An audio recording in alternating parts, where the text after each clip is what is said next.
प्रदर्शन और हमारे कलेक्टर के अध्यक्ष हमारे पाठक जी आए हुए हैं और अपनी बातों से काले कानून को बताएंगे कि अधिवक्ता हित में नहीं है। अधिवक्ता विरुद्ध ये कानून उसको सरकार यदि शीघ्र वापस ले, नहीं तो हम बड़ा आंदोलन करने के लिए बाध्य होंगे। इस पर प्रकाश डालेंगे अध्यक्ष के कलेक्टर पाठक जी।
नहीं चालू होगा। अब जानते हैं आपको, जानते हैं ना।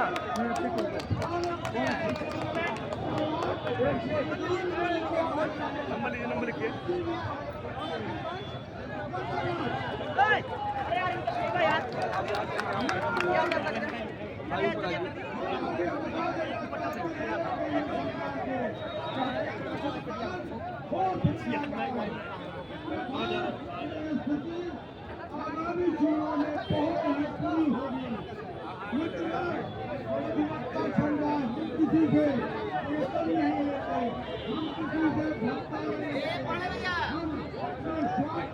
ये पढ़े भैया प्रणाम। आई महाराज यार, आई यार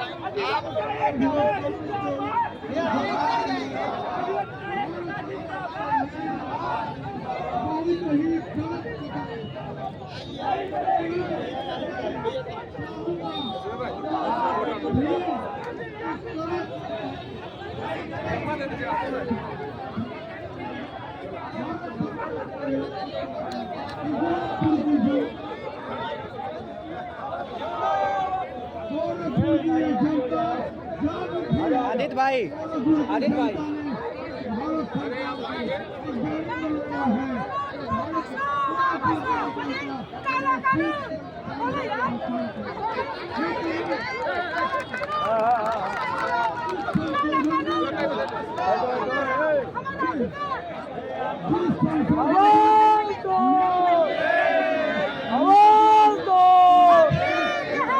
सरकार मुर्दाबाद, सरकार मुर्दाबाद। काला कानून वापस लो, काला कानून वापस लो। कानून मंत्री मुर्दाबाद।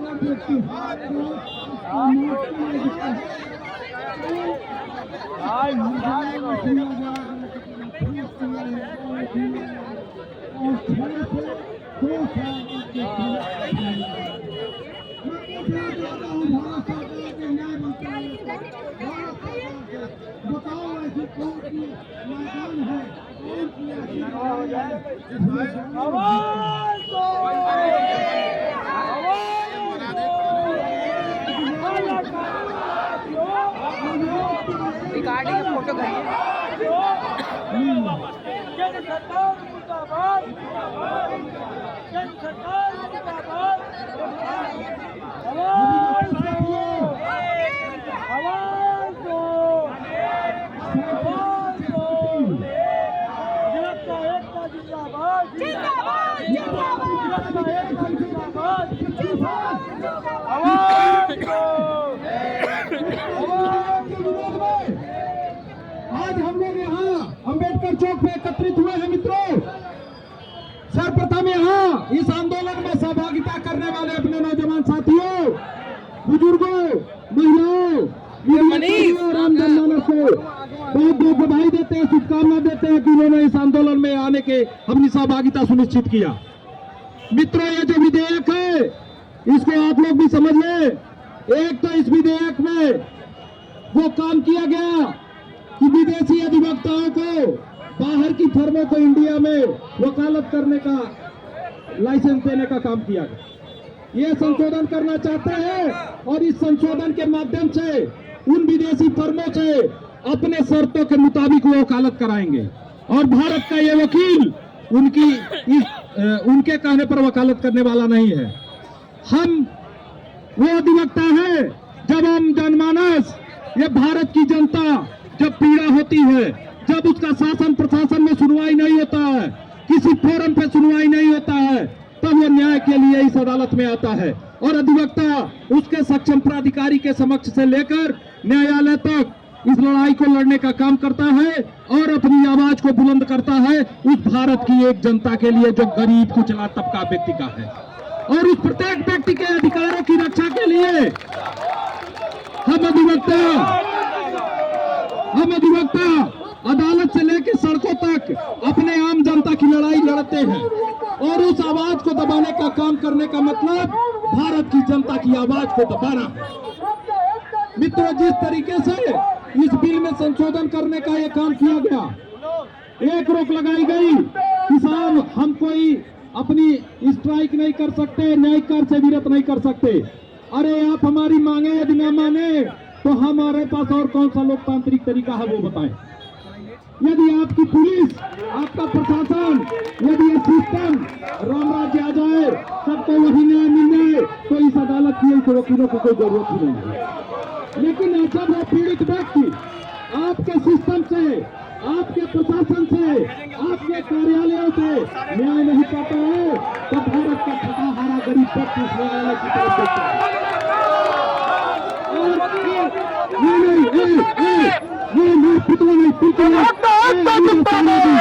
आप निलंबित हो जाएंगे रिजर्व सेना जी, आपको निलंबित कर दिया जाएगा, कतई आपको निश्चित निलंबित कर दिया जाएगा। आपका कतई एक कृत्य ठीक नहीं है। आप बाहर के निर्णय के विरुद्ध कार्य कर रहे हैं, निर्णय के विरुद्ध कार्य मत करें, बिल्कुल नहीं। आप जो फुसला दिए, आपका कृत्य अच्छा नहीं है, अपनी कृत्य मत करिए। जो निर्णय अधिवक्ता समुदाय का, उस निर्णय के मुताबिक काम करें। आप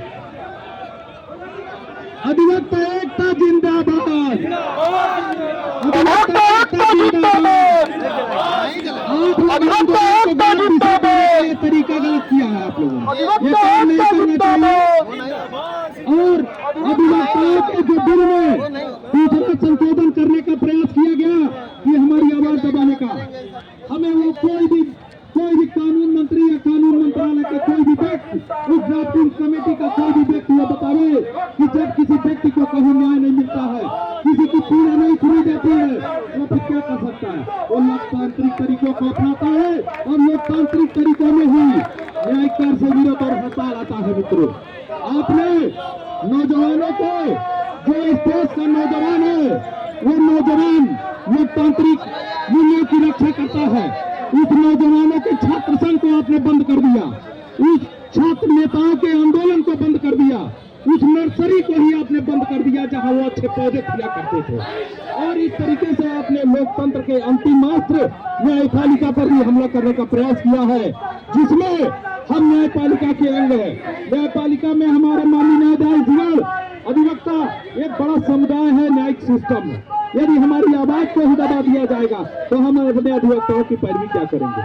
दूसरा एक संशोधन और करने का प्रयास किया गया कि यदि अधिवक्ता मुकदमा हार जाता है तो उसके मुवक्किल की शिकायत पर उसके ऊपर 3 लाख रुपया जुर्माना लगेगा। अरे भाई साहब, जिस मुवक्किल से 20,000 फीस नहीं पाया उसके ऊपर आप 3 लाख जुर्माना लगाने का काम करेंगे। और कौन सा ऐसा मुकदमा है, कौन सा ऐसा खेल है, कौन सा ऐसा युद्ध है जिसमें दोनों पक्ष एक साथ जीतता हो? और ये आरोप लगाना किसी भी व्यक्ति पे आसान है, लेकिन इसको चरितार्थ करना बहुत कठिन काम है। तो आपने हर तरीके से इस संशोधन विधेयक को लाकर हमारी आवाज को नहीं, भारत की जनता की आवाज को दबाने का काम किया है। मित्रों, ये विधेयक वापस होना चाहिए, हर हाल में वापस होना चाहिए। हम उन अधिवक्ताओं के वंशज हैं जो डॉक्टर राजेंद्र प्रसाद थे। इस देश के अधिवक्ताओं ने स्वतंत्रता संग्राम के आंदोलन में जब अंग्रेजों ने इस देश को जकड़ रखा था गुलामी की जंजीरों में, तब हमारे अधिवक्ताओं ने सर्वप्रथम अग्रपंक्ति में खड़े होकर इस आंदोलन की अगुवाई किया और उन्हें दुर्दांत अंग्रेजों को यहाँ से लाठियों से मार के भगाने का काम किया गया। हम उन्हीं अधिवक्ताओं को बनता जाए, इस बात को जरूर ध्यान रखा जाए कि हम अपनी लड़ाई से न झुकेंगे न बटेंगे और हर सीमा तक लड़ेंगे मित्रों, हर सीमा तक लड़ने की तैयारी है। जो हमारा अधिवक्ता समुदाय है, हम आपके सैलरी पर नहीं पलते हैं, हम आपसे रोटी नहीं लेते हैं, हम आपसे कोई सुख सुविधा नहीं लेते हैं। और ये जो नौजवान अधिवक्ता है, अपनी नौजवानी को अपने हाथ से दफन करके तब इस वकालत के पेशे को अपनाता है।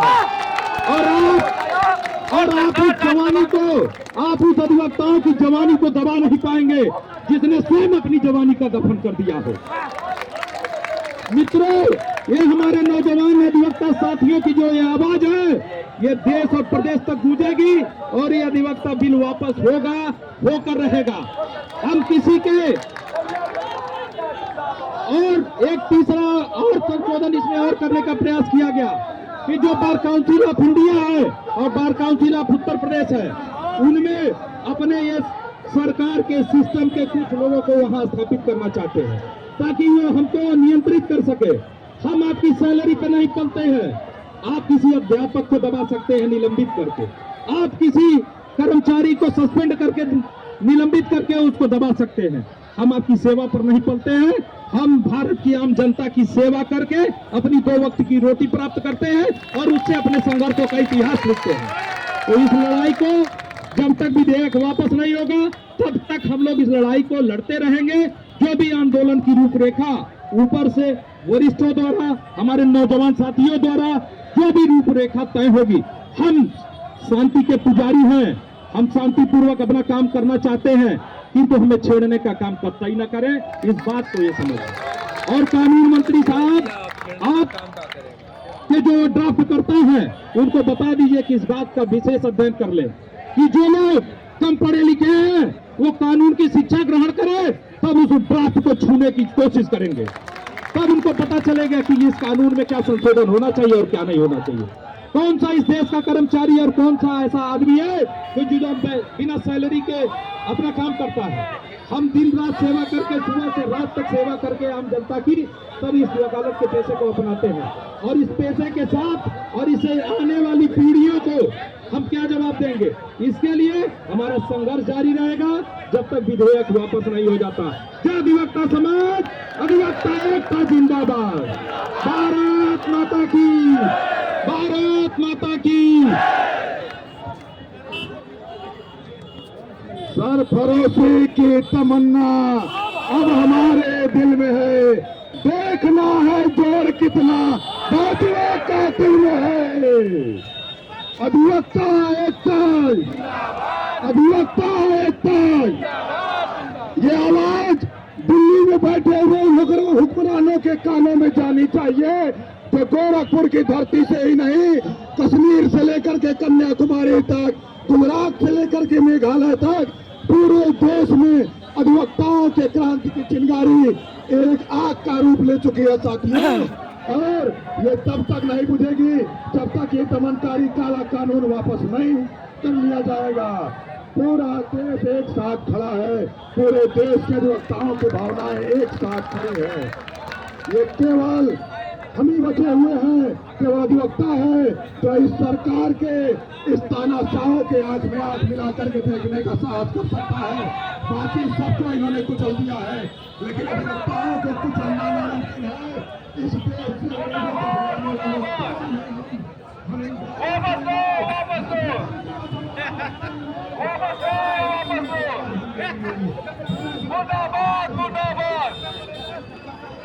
मुर्दाबाद, मुर्दाबाद, जिंदाबाद, जिंदाबाद, मुर्दाबाद, मुर्दाबाद।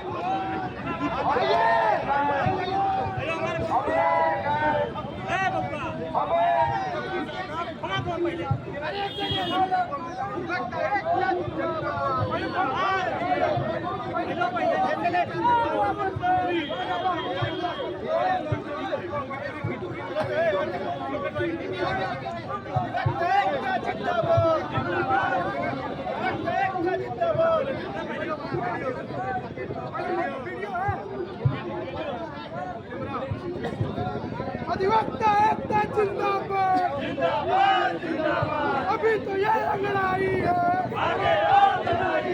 अभी तो ये लड़ाई है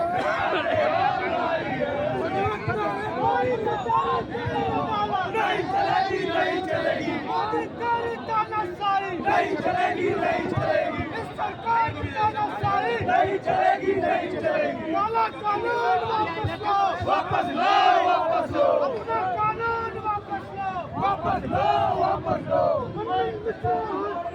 होश में आओ होश में आओ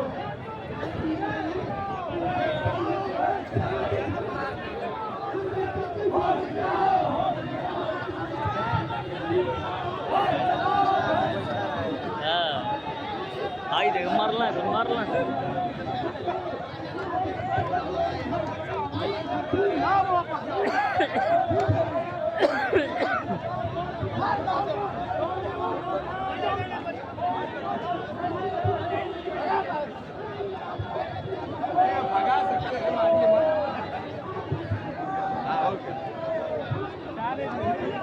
एंजॉय कीजिए चला रही है केंद्र सरकार ये सब बहुत वाली है बांधो उनकी आजकल गले निकालते हैं बना रहे हैं वाला दिमाग देखिए कहाँ कहाँ से कोच के भाजपा निकालती है